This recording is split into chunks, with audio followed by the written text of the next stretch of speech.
Baik Ustaz, jazakallah atas materinya hari ini. Ada pertanyaan Ustaz dari jamaah melalui YouTube. Bolehkah mempelajari Injil untuk meluruskan akidah mereka Ustaz? Boleh dengan syarat. Apa syaratnya?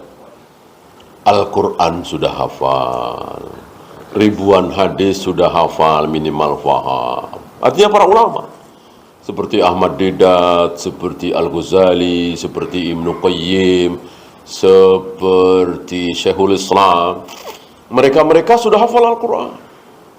Lah kita Al-Quran belum hafal, manhajnya nggak faham, ya. Sok-sokan mempelajari Taurat dan Injil, sok-sokan mau menyelamatkan mereka, ya, jangan. Karena dalam masalah agama, masalah akhirat, orang yang harus kita nomor satukan siapa? Diri kita sendiri. Nggak usah mikir orang lain dulu. Yang penting diri kita. Setelah diri kita baru anak, istri, tetangga dan seterusnya nanti. Ayatnya kan jelas, qu anfusakum wa ahlikum nar. Peliharalah diri kalian, kemudian keluarga kalian dari api neraka. Enggak disebut di situ tetangga, teman dan seterusnya. Maka jangan buang-buang waktu. Ya. Banyak anak-anak muda hari ini yang tertarik dengan hal-hal seperti itu, seolah keren gitu. Apa mereka bilang? Kristolog, ya. Kristolog. Itu dia baca. Sementara jauh dari hafal Al-Quran 30 juz. Bahkan manhaj kadang-kadang nggak paham. Bahwa beragama harus mencontoh Rasul dan para sahabat, kadang mereka nggak paham. Tapi ya itu sok-sokan. Mempelajari Taurat dan Injil. Bahkan sebagian khutbah Jumat, ya. Muka Matius ayat sekian, Lukas ayat sekian, ya. Ini masjid apa gereja, gitu kan? Nggak enak banget dengernya. Mestinya kan membuka Al-Baqarah ayat sekian, An-Nisa ayat. Ini segala Lukas, Matius, Yohanes, ya kan? Wallahu a'lam. Ada lagi? Di YouTube sudah tidak ada pertanyaan Ustaz. Barangkali jamaah di sini ada yang ingin bertanya, dipersilahkan.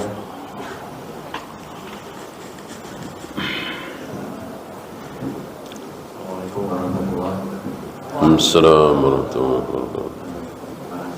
Mohon pencerahan definisi budak di dalam Islam, karena selalu kita lihat dan baca budak itu konotasi dengan sesuatu yang ham, robbery. Nah itu memang banyak anak budak, tapi budak dalam pandangan Islam seperti apa? Jelas melanggar HAM. Jelas. Kalau pakai aturan HAM, yang bayangkan orang milik orang. Gitu. Ya secara HAM kan mereka sudah mengharamkan perbudakan, termasuk negeri kita kan. Penjajahan di muka bumi harus dihapuskan. Apalagi perbudakan. Perbudakan lebih dari penjajahan. Kalau penjajahan satu negara ke negara kan, ini orang ke orang. Jelas. Jelas itu, ya. Jelas melanggar HAM. Ya. Ya, banyak syariat Islam yang melanggar HAM. Tapi apa urusannya? Ya, apa urusannya kita taat kepada Allah? Apa urusan dengan HAM? HAM ciptaan siapa? Jelas ciptaan orang-orang kafir. Apa pedulinya dengan HAM, demokrasi? Seperti Islam, apakah Islam itu sejalan demokrasi? Tidak sama sekali. Tidak. Banyak contoh dari Rasul dan para sahabat yang tidak demokratis. Pernah kita bahas kalau tidak salah di majelis ini, pemilihan Abu Bakar sebagai khalifah sangat tidak demokratis. Apalagi pemilihan Umar sebagai khalifah sangat tidak demokratis. Begitu juga Utsman, Ali. Memang Islam nggak kenal demokrasi. Itu ciptaan orang kafir, si Plato kafir. Islam punya syariat Islam. Ya, alhamdulillah diamalkan 500 tahun yang lalu, 600 tahun yang lalu, 700 tahun. Luar biasa. Luar biasa. Diamalkan resmi oleh negara. Luar biasa. Sangat luar biasa. Hanya kadang-kadang sejarah ini kan ditutup, ya. Seolah kalau belajar sejarah itu yang hebat adalah Romawi, Parsi gitu. Kehebatan Islam, bagaimana Salahuddin Al-Ayyubi, ya, baik bagaimana Malik Armanus melawan tentara Romawi itu jarang yang tahu.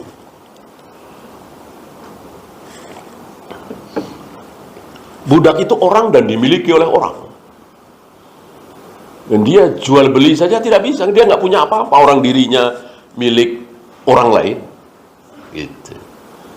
Seperti Bilal waktu itu, Khabbab bin Arat waktu itu, Ammar bin Yasir, milik pembesar-pembesar Quraisy itu.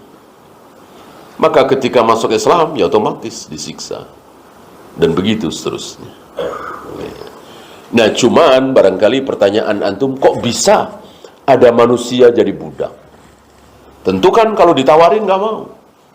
Ya, kamu mau nggak jadi budak saya? 1 miliar nih. Ya tetap aja nggak mau. Nggak mau, orang setelah jadi milik saya, dia nggak bebas ngapa-ngapain kan. Bahkan uang itu kan jadi tidak punya apa-apa lah. Jawabnya, budak muncul terjadi gara-gara perang. Perang di zaman dulu kan habis-habisan. Perang dalam itu habis-habisan. Ya, orangnya habis. Kalau sekarang kan yang habis-habisan bangunannya kan. Kalau dulu orangnya habis-habisan. Nah, yang sisa apa? Yang sisa anak-anak dan perempuan. Istri-istrinya, anak-anaknya. Yang laki-lakinya yang sisa jadi tawanan. Nah, tawanan itu banyak yang dibunuh. Ada juga yang jadikan budak. Kira-kira begitu. Itu sudah ribuan tahun yang lalu terjadinya seperti itu. Nah, Islam datang mengatur, tidak mengharamkan, mengatur. Dan merangsang kaum muslimin untuk memerdekakan budak. Tapi Islam sendiri tidak mengharamkan. Apa kita ragu dengan sabda Nabi alaihi salatu wassalam bahwa kelak menjelang hari kiamat tiba akan banyak budak-budak perempuan yang melahirkan tuannya. Antalidal amatu rabbataha. Tentu kita tidak ragu dengan sabda Nabi. Maka kita yakin kelak perbudakan akan muncul kembali. Dan yang menjadi budak adalah orang-orang kafir. Dan yang menjadi tuan adalah kaum muslimin. Janji Nabi sallallahu alaihi wasallam. Tentu janji Allah lewat lisan Nabi sallallahu alaihi wasallam. Ada lagi? Kalau di kampus itu kan kampus Islam ada fakultas usulul bandingan agama, itu hukumnya gimana?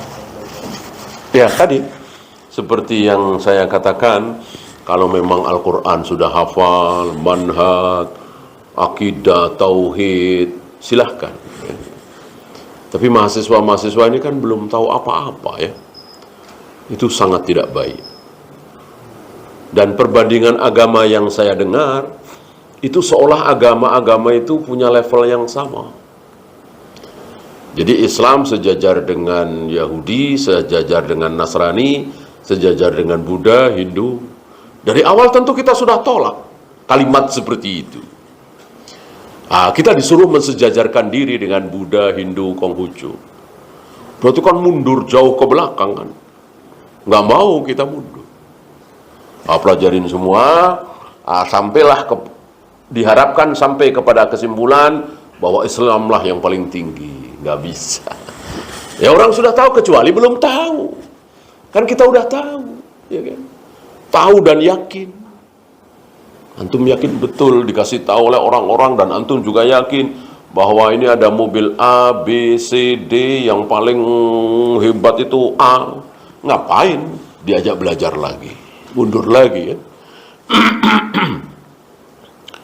Apakah melindungi keluarga dari neraka termasuk orang tua kita? Tidak, secara kewajiban tidak. Artinya kita tidak akan ditanya oleh Allah bagaimana sholatnya ayah kita, puasanya ibu kita, tidak. Bahwa kita mengajak mereka kepada sunnah tentu bagus sekali. Mendakwai mereka supaya solat di masjid bukan di rumah, bagus sekali. Tapi tidak wajib. Yang wajib adalah anak istri. Yang wajib adalah anak istri.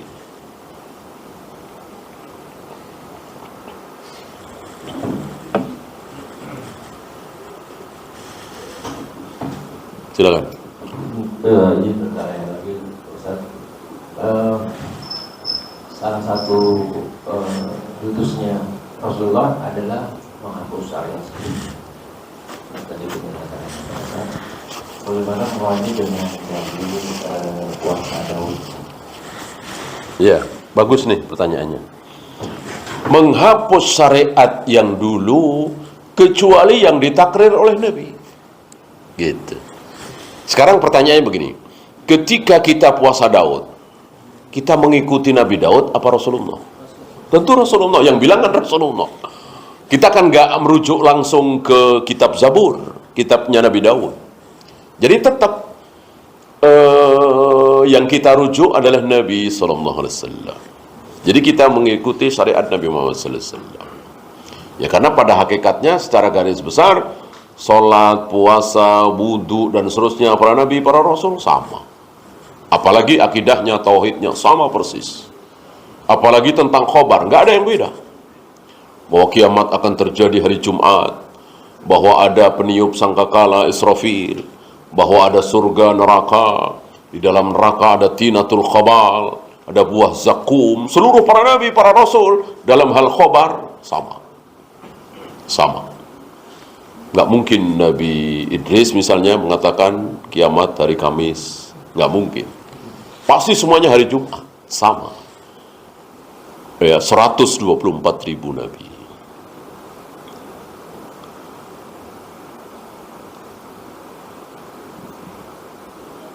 Saya pernah memperingatkan teman kalau mengambil ilmu jangan ambil baik-baiknya, buang buruknya. Dia menjawab, bagaimana saya tahu ustadzmu juga baik, bagaimana saya harus menyikapi.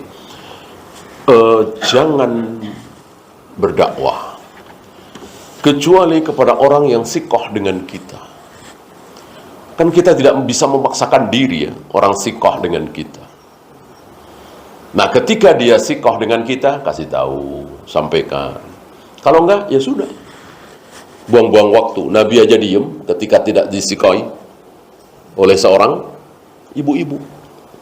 Seorang ibu-ibu yang menangis sambil memeluk kuburan anaknya yang baru saja meninggal. Nabi mendakwai, Nabi menasihati, ittaqillaha wasbiri. Bertakwalah kepada Allah ya ibu, bersabarlah. Diusir. Ibu-ibu ini mengusir Rasulullah. Tidak sikoh dengan beliau, nggak tahu kalau beliau Rasulullah. Ilaika anni wa innaka lam tusab bi musibati. Pergi. Engkau tidak merasakan musibah yang menimpaku ini. Pergi Nabi pergi. Ya. Nabi nggak bilang, Bu, saya Rasul, Bu. Enggak. Ibu nggak tahu saya Rasulullah? Enggak. Ya, orang dia nggak, saya udah biarin aja. Maka tidak perlu ya, antum lulusan Madinah, lulusan S2 Ummul Qura, ya, datang ke masjid-masjid. Saya S2 Madinah nih, ya. Nggak ada khotib jadwal buat saya, nggak perlu seperti itu. Ilmu tidak dijajakan seperti itu. Ada yang sikoh, mari. Nggak ada, sudah. Rata-rata di zaman Imam Syafi'i, Imam Bukhari itu masyarakat berilmu. Semuanya dakwah? Tidak. 1-2 saja yang berdakwah. Tidak semuanya berdakwah. Ya. Maka ya sudah. Dinasihati, nggak mau, ya sudah. Ya, tentu banyak sekali ya. Jangankan kita, Nabi SAW. Manusia termulia seperti itu tidak disikoi oleh pamannya sendiri. Pamannya sendiri tidak sikoh dengan beliau. Nabi Nuh, anaknya sendiri tidak sikoh. Nabi Ibrahim, ayahnya sendiri. Nabi Lut, istrinya sendiri tidak sikoh dengan dia. Luar biasa. Maka kalau ada orang tidak sikoh dengan kita, biasa. Wallahu. Apa Ustaz, ini ada pertanyaan lagi di YouTube.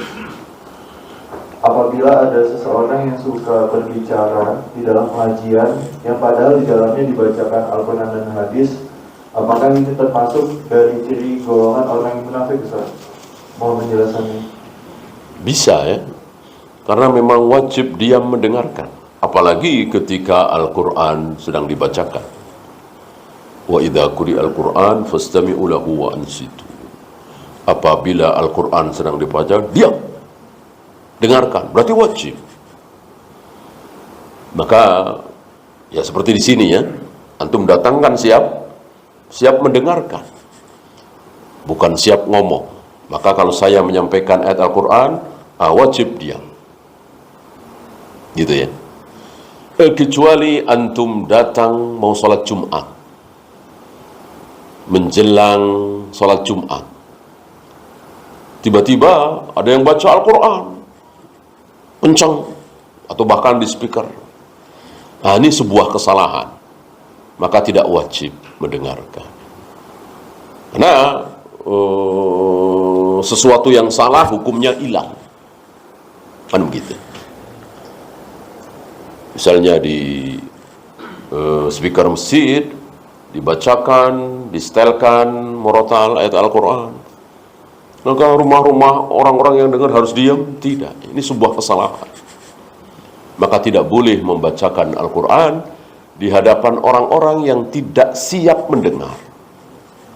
Maka bacakan Al-Quran itu di mana? Oleh imam, didengar oleh makmum, siap. Atau seperti ini, atau dalam pelajaran. Wallahu a'lam.